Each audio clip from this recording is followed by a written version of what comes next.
Hello friends, स्वागत है आपका इस वीडियो में। फ्रेंड्स, इस वीडियो में हम लोग एक्सरसाइज 17C का क्वेश्चन सॉल्व करेंगे। तो चलिए स्टार्ट करते हैं।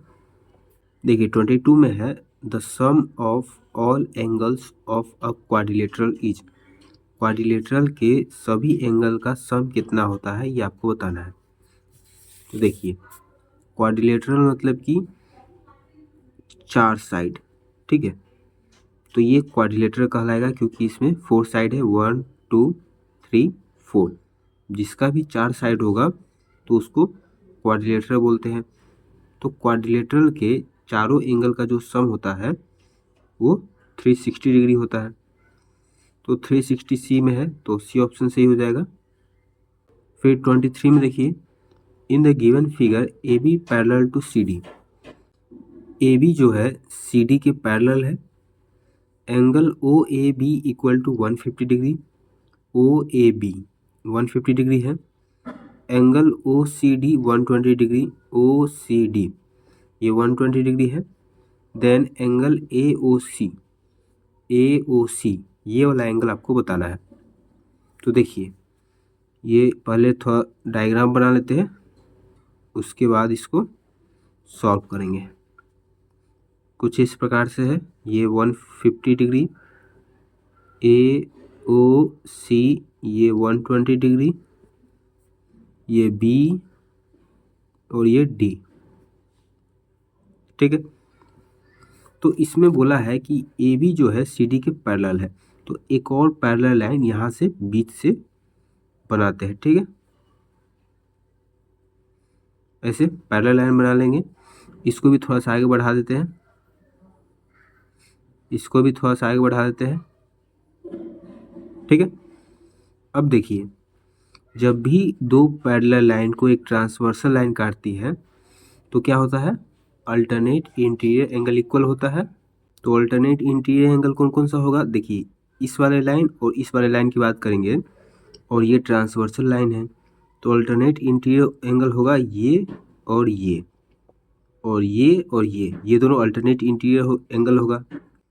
और इसमें क्या होता है कि जो कंजिक्यूटिव इंटीरियर एंगल जो होता है उसका सम 180 डिग्री होता है।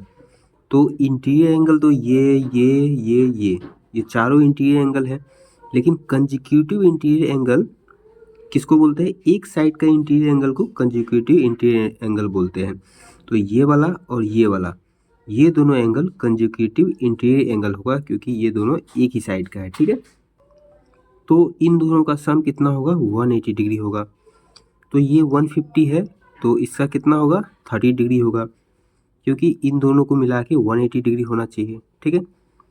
फिर अब इस वाले और इस वाले लाइन की बात करते हैं। तो ये दोनों लाइन भी पैरेलल है और ये जो लाइन है ये ट्रांसवर्सल लाइन हो जाएगा, ठीक है। तो इसमें इंटीरियर एंगल कौन कौन सा होगा, ये और ये सब इंटीरियर एंगल होगा, लेकिन कंजिक्यूटिव इंटीरियर एंगल मतलब कि एक साइड का इंटीरियर एंगल। तो ये वाला और ये वाला एक साइड का है तो कंजिक्यूटिव इंटीरियर एंगल हो गया। तो इन दोनों का सम 180 होना चाहिए। तो ये 120 है तो इसका कितना मेजर हो जाएगा, 60 हो जाएगा। तो इसमें पूछा है ये वाला पूरा, तो 60 ये 30 ये 60 30 कितना हो गया, 90। तो एंगल ए ओ सी कितना हो जाएगा, 90 डिग्री हो जाएगा। तो 90 डिग्री बी में है तो बी ऑप्शन सही हो जाएगा। फिर 24 में देखिए, in the given figure P Q parallel to R S. P Q R S parallel है। Angle P A B equal to 60 degree. P A B ये वाला एंगल 60 डिग्री है। एंगल ए सी एस ये वाला 100 degree है। Then angle B A C इस वाले angle को बताना है, ठीक है। तो चलिए देखते हैं।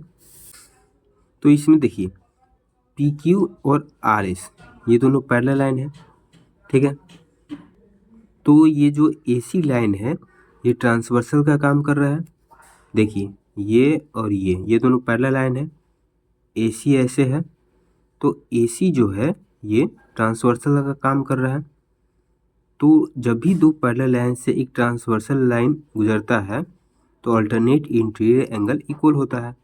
तो अल्टरनेट इंटीरियर एंगल कौन कौन सा हो जाएगा, ये वाला और ये वाला, ठीक है। ये दोनों इक्वल होगा तो ये 100 है तो ये भी 100 हो जाएगा, ठीक है। लेकिन इसमें देखिए एक लाइन और खींच गया है यहाँ पर ऐसे, तो ये वाला एंगल जो है वो 60 डिग्री बोला है, मतलब कि ये वाला एंगल 60 डिग्री है और ये पूरा जो है वो 100 डिग्री है और ये 60 है तो ये कितना होगा, 40 डिग्री होगा, ठीक है।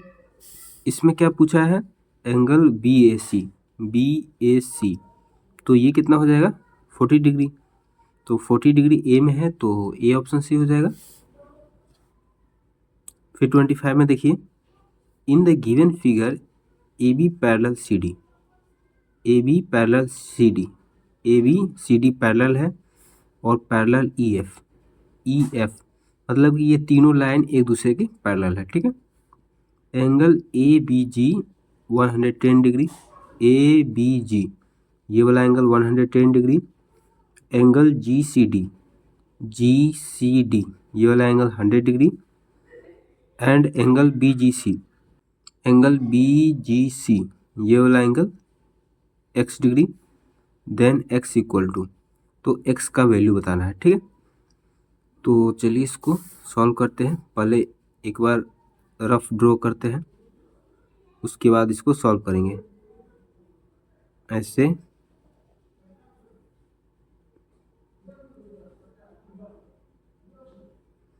ये C, ये D, A, ये B, ये 110 डिग्री है, ये X, ये 100 डिग्री, ये E G F, ठीक है। अब देखिए इस वाले लाइन को थोड़ा सा आगे बढ़ा देते हैं, इस वाले को भी आगे बढ़ा देते हैं, ठीक है। इस वाले का वैल्यू हमको निकालना है। तो देखिए इसमें ये लाइन सब लाइन पैरेलल है, तो ये और ये इस वाले लाइन को देखते हैं, ठीक है। तो जब भी दो पैरेलल लाइन को एक ट्रांसवर्सल लाइन काटेगा तो अल्टरनेट इंटीरियर एंगल इक्वल होगा। तो ये और ये पैरेलल है, ये ट्रांसवर्सल का काम कर रहा है, तो ये और ये पूरा क्या हो जाएगा, अल्टरनेट इंटीरियर एंगल होगा, ये वाला और ये पूरा। तो ये 110 है तो ये भी 110 होगा पूरा, ठीक है। अब सी डी और ई जी एफ इस वाली लाइन की बात कर देंगे, ठीक है। तो ये दोनों लाइन पैरेलल है, तो सी जी जो है ये ट्रांसवर्सल का काम कर रहा है, तो इसका जो कंजिक्यूटिव इंटीरियर एंगल होगा वो ये वाला और ये वाला होगा, ठीक है। और अभी पढ़े थे थोड़ी देर पहले कि कंजिक्यूटिव इंटीरियर एंगल का जो सम होता है वो 180 डिग्री होता है, ठीक है। तो ये 100 डिग्री है तो इस वाले एंगल का जो मेजर होगा वो कितना होगा, 80 डिग्री होगा, क्योंकि इन दोनों को मिला के 180 होना चाहिए। तो ये 100 है तो ये 80 होगा, और अभी निकाले थे कि ये पूरा जो है वो 110 डिग्री है, तो ये पूरा 110 है और यहाँ से यहाँ 80 है, तो ये कितना हो जाएगा, 110 में से 80 को माइनस कर देंगे तो आ जाएगा 30 डिग्री। तो x का मेजर हो गया 30 डिग्री, ठीक है। तो 30 डिग्री सी में है तो सी ऑप्शन सी हो जाएगा। फिर 26 में देखिए, the sum of any two sides of a triangle is always, क्या होगा, तो इसका हो जाएगा ग्रेटर देन थर्ड साइड। इसको समझते हैं। देखिए बोला है कि एक ट्रायंगल में कोई भी दो साइड का जो सम होगा, मान के चलिए ये और ये, तो इन दोनों साइड का जो सम होगा वो तीसरे साइड से बड़ा होगा। तीसरा साइड ये है तो इस वाले से बड़ा होगा। जैसे मान के चलते 3 है, इसका 5 है और ये 6 है, ठीक है। तो इन दोनों का सम 8 है, तीसरा 6 है तो 6 से बड़ा है कि नहीं, तो ये हमेशा ही होगा। अगर नहीं होगा तो ट्रायंगल पॉसिबल ही नहीं होगा, ट्रायंगल नहीं बने पाएगा, ठीक है। जैसे इन दोनों को जोड़ते हैं तो 6 5 11, तीसरा ये है इससे बड़ा है, इन दोनों को जोड़ते हैं 6 3 9, तीसरा साइड ये है 5 है तो इससे बड़ा है, ठीक है। अगर छोटा हो गया तो ट्रायंगल पॉसिबल ही नहीं होगा, ठीक है। तो इसमें हो जाएगा D option, greater than third side, ठीक है। फिर 27 में देखिए the diagonals of a rhombus. Rhombus का जो डायगोनल होता है क्या होता है, तो ये रोम्बस है। डायगोनल बोलते हैं अपोजिट वर्टिसेज को जो लाइन मिलाता है उसको डायगोनल बोलते हैं। तो इसमें दो डायगोनल बनेगा, एक तो ये, दूसरा ये, ठीक है। तो इसमें क्या बोला है, diagonals of a rhombus are always equal. तो इक्वल तो नहीं होता है, नेवर बाइसेक्ट ईच अदर, मतलब कि कभी एक दूसरे को नहीं काटता है। तो देखिए यहाँ पर काट रहा है तो ये भी नहीं होगा। Always bisect each other eight an acute angle, हमेशा एक दूसरे को काटता है लेकिन एक्यूट एंगल पर काटता है।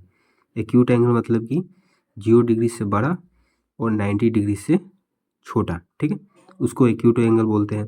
तो ये भी फॉल्स होगा क्योंकि ये दोनों जो लाइन है एक दूसरे को 90 डिग्री पे काटता है। तो इसमें कौन सा ऑप्शन हो जाएगा, D, always bisect each other at right angle, D option C हो जाएगा। फिर 28 में है in triangle A B C angle B equal to 90 degree. A B C है 90 डिग्री है, मतलब कि राइट एंगल ट्रायंगल है। ए बी सी ये 90 डिग्री है। ए बी है 5 सेंटीमीटर, ए सी 13 है। देन बी सी इस वाले साइड का लेंथ बता रहा है, तो राइट एंगल ट्रायंगल है। तो इसमें पाइथागोरस थ्योरम लग जाएगा। पाइथागोरस थ्योरम क्या कहता है कि इसका साइड का स्क्वायर और इसका साइड के स्क्वायर का सम जो होगा हाइपोटेनियस के साइड के स्क्वायर के बराबर होगा। तो हाइपोटेनियस AC है तो इसका स्क्वायर जो होगा इसके स्क्वायर और इसके स्क्वायर के सम के बराबर होगा। तो ये 5 है तो 5 का स्क्वायर प्लस ये वाला पता ही नहीं है तो मान लेते x है तो x का स्क्वायर इक्वल टू 13 का स्क्वायर, 5 का स्क्वायर 25 प्लस x स्क्वायर, 13 का स्क्वायर 169 होता है। तो एक्स स्क्वायर इक्वल टू क्या हो जाएगा 25, उधर जाएगा तो माइनस में हो जाएगा। तो 9 में से 5 गया तो 4, 6 में से 2 गया तो 4 और 1, स्क्वायर उधर जाएगा तो रूट में हो जाएगा 144। तो 144 का होता है 12, एक्स आ गया 12, एक्स इसको माने थे तो ये 12 हो गया, इस साइड का लेंथ हो गया 12 सेंटीमीटर। तो 12 सी में है तो सी ऑप्शन सी हो जाएगा।